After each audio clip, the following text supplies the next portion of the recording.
Assalamualaikum warahmatullahi wabarakatuh. Perkenalkan, nama saya Oki Perbowo dengan NPM 2214071058 dari tab B. Di sini saya akan menjelaskan tentang sistem penyaluran bahan bakar bensin dari mata kuliah MBTP, motor bakar dan traktor pertanian. Nah, kita pindah ke slide yang pertama. Di slide pertama itu ada tujuan sistem pembakaran bahan bakar bensin. Yang pertama ada mengoptimalkan pembakaran. Nah, sistem ini dirancang untuk memastikan bahan bakar bensin diumpamakan dengan akurat ke mesin, sehingga dapat mengoptimalkan pembakaran. Jadi istilahnya itu kerja mesin ini menjadi efisien dan meminimalisir kesalahan dalam pembakaran. Yang kedua itu ada mencegah kerusakan. Sistem penyaluran bahan bakar yang baik dapat mencegah kerusakan. Sama seperti halnya yang pertama tadi, menjaga performa mesin agar tidak mudah rusak dan mesin itu tetap konsisten gitu. Contohnya itu seperti mesin tuh nggak berebet-berebet, gas tuh tetap enteng, ya konsisten aja gitu. Nah, yang selanjutnya tuh ada menjaga performa mesin. Sistem ini dapat memastikan performa mesin tetap konsisten. Nah, ini ya sama aja lah kayak yang mencegah kerusakan tadi. Jadi ya mesin kalian tuh tetap konsisten gitu, tidak gampang rusak atau terdapat kendala gitu. Jadi ya mesin tuh tetap aman, nggak gampang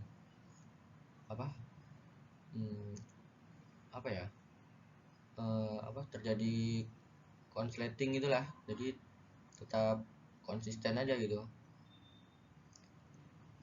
Nah, yang selanjutnya itu ada meningkatkan keamanan untuk memastikan penyaluran bahan bakar aman. Nah, itu gunanya tuh untuk memastikan bensin tepat sasaran bensin ini ya tidak menyebar kemana-mana gitu. Jadi bahan bakar kalian tuh tidak kebuang sia-sia gitu.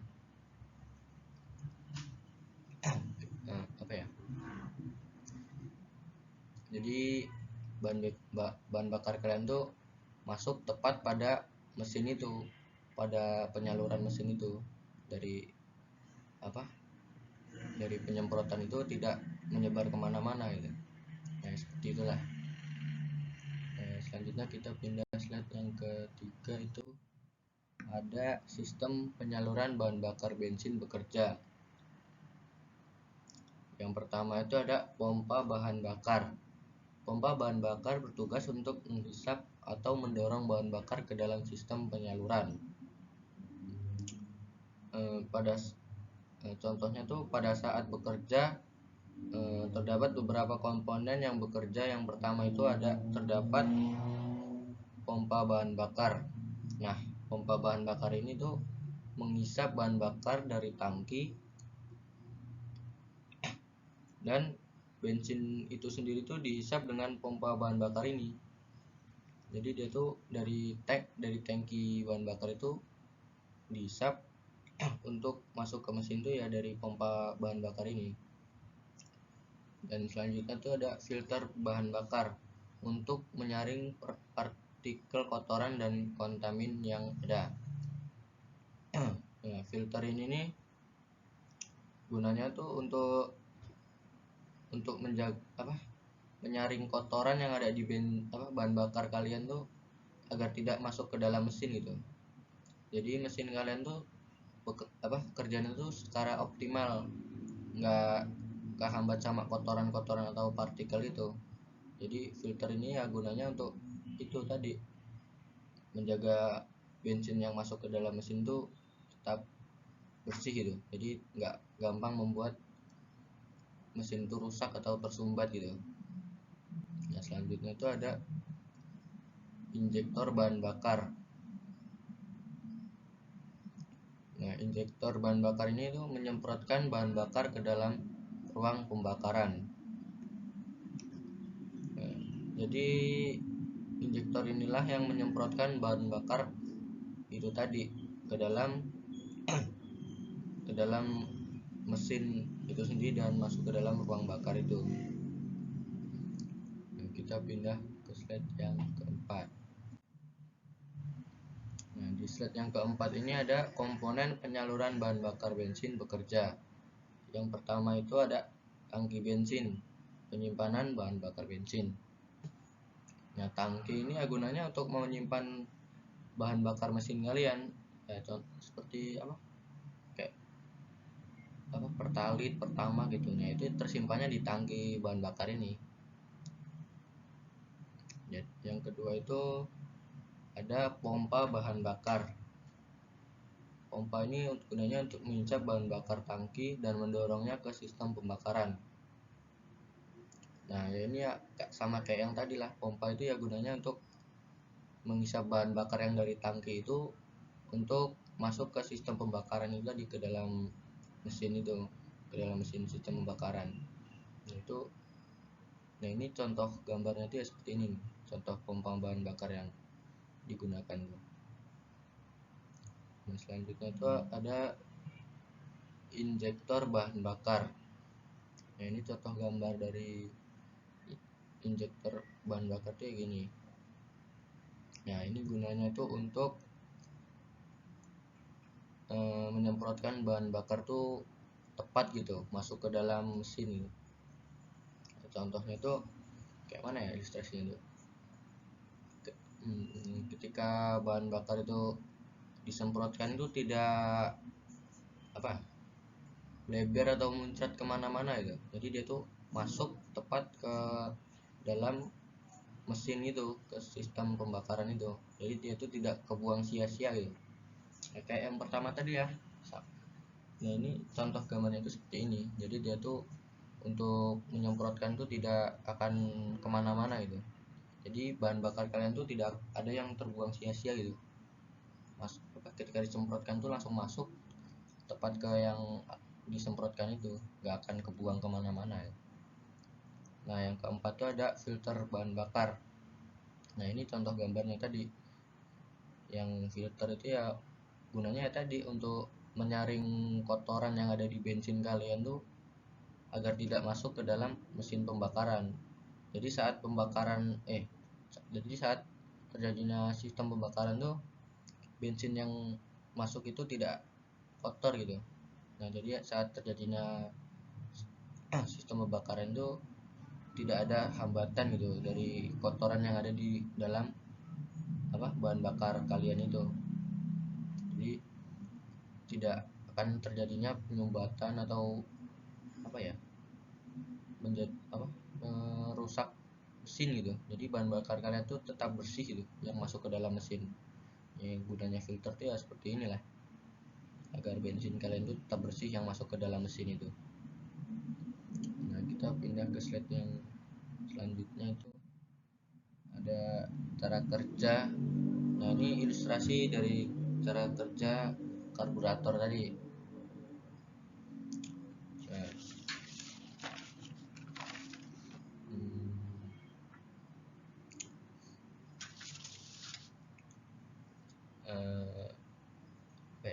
Dari karburator tadi ini yang pertama-tama itu adalah apabila gas pada motor itu digas, akan naik. Nah, venturi itu akan naik ke atas atau membuka. Nah, ketika venturi itu naik ke atas, bahan bakar bensin itu dan udara itu akan masuk ke dalam ruang pembakaran itu, disemprotkan kepada ruang bakar itu. Nah, walaupun ketika gas itu digas, venturi itu walaupun venturi itu belum digas itu walaupun gas itu belum digas, venturi belum naik gitu. Nah, gas dan bahan bakar dan udara itu tetap akan masuk gitu walaupun cuma sedikit gitu. Nah, ke dalam ruang pembakaran itu sendiri. Nah, ketika di ruang pembakaran saat bensin masuk hmm, terjadilah langkah kompresi dan ledakan gitu. Gimana ya? Setelah itu tuh piston akan turun ke bawah. Nah, terjadilah langkah usaha. Nah, kenapa? Karena udara dapat nah, nah, kenapa udara dapat masuk itu karena udara dapat masuk itu dikarenakan langkah hisap dari piston itu sendiri. Jadi ketika udara itu masuk itu ya diakibatkan dari piston itu sendiri. Nah, saat piston itu menghisap, ia akan menghisap udara dari luar untuk masuk ke dalam ruang pembakaran itu. Nah, jadi seperti itulah ya kira-kira contoh dari cara kerja karburator itu. Ada slide selanjutnya. Selanjutnya itu ada keuntungan penggunaan sistem penyaluran bahan bakar bensin. Yang pertama itu efisiensi bahan bakar. Sistem ini membantu untuk mengoptimalkan penggunaan bahan bakar. Contohnya itu seperti penggunaan bahan bakar kalian tuh ya digunakan secara optimal gitu, tidak boros, tidak berlebihan gitu ya, digunakan tuh secara efisiensi itu sesuai kegunaannya gitu. Jadi tidak terjadi pemborosan dalam penggunaan bahan bakar pada mesin kalian. Nah, jadi mesin kalian tuh bahan bakar kalian tuh akan awet gitu, nggak akan digunakan secara berlebihan. Jadi digunakannya tuh sesuai kebutuhan saja. Nah, selanjutnya itu ada peningkatan performa dengan menjaga pasokan bahan bakar yang tetap ke mesin. Contohnya itu seperti yang masuk ke dalam mesin itu ya sesuai takaran gitu, nggak lebih nggak kurang. Jadi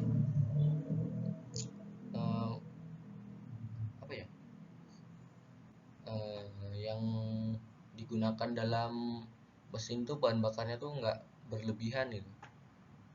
Jadi performanya tuh stabil, nggak akan berubah gitu, karena yang digunakan tuh bahan bakarnya sama gitu, nggak kurang nggak lebih. Jadi bahan bakar kalian tuh ya tetap digunakan secara optimal gitu, nggak akan kekurangan atau kelebihan dalam penggunaan bahan bakar itu terhadap mesin kalian itu. Nah, kita pindah yang selanjutnya.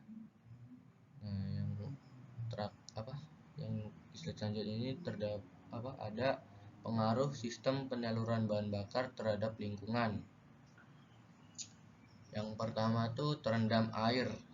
Jika bahan bakar tercampur air dapat menyebabkan kerusakan pada mesin. Contohnya tuh seperti ketika kalian terjebak dalam banjir gitu, di daerah banjir gitu. Nah, kalian tuh maksa untuk lewat ya. Nah, saat kalian menerobos banjir itu, mesin kalian tuh terendam air gitu. Nah, air itu udah ada yang masuk ke dalam mesin kalian. Nah, itu dapat menyebabkan mesin kalian tuh mati gitu. Motor itu nggak akan hidup gitu mesinnya, karena bahan bakar kalian tuh tercampur air gitu.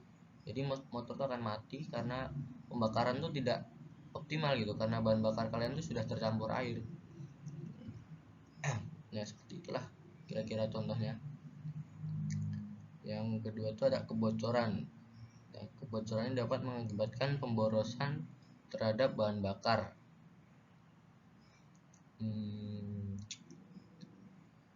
jika karburator kalian tuh bocor, nah itu tuh dapat terjadinya pemborosan bahan bakar mesin kalian.